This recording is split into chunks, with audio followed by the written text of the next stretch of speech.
Mes chers compatriotes, à quelques jours seulement du premier tour de l'élection présidentielle, je voudrais souligner le caractère crucial de ce scrutin. Il s'agit d'un choix de civilisation, d'un enjeu absolument fondamental pour l'avenir de notre pays et pas seulement d'un choix de gestion comptable comme voudraient le faire croire certains des concurrents ou des poursuivants de Marine Le Pen. Un certain nombre de grands sujets essentiels ont été totalement occulté dans cette campagne présidentielle. Tout a été fait par nos adversaires pour ne pas parler de l'immigration.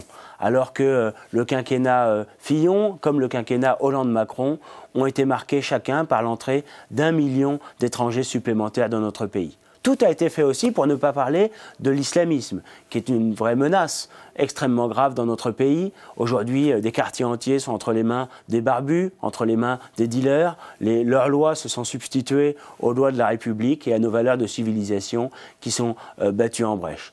Il est temps de redonner à la France sa fierté, son identité, son rayonnement et sa grandeur. C'est ça que le projet que porte Marine Le Pen dans cette campagne présidentielle.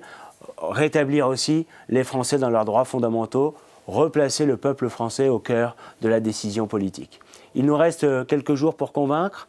Bien sûr, il faut se mobiliser, il faudra aller voter le 23 avril. Et il faut profiter de ces derniers jours pour souligner cet enjeu essentiel pour l'avenir du pays auprès de tous ceux qui, écœurés par la droite et la gauche, par leur trahison, par leur lâcheté, seraient tentés de se réfugier dans l'abstention. Le vote pour Marine Le Pen, c'est un vote d'espoir. Il s'agit d'une responsabilité fondamentale, c'est notre responsabilité, c'est aussi votre responsabilité. Nous comptons sur vous.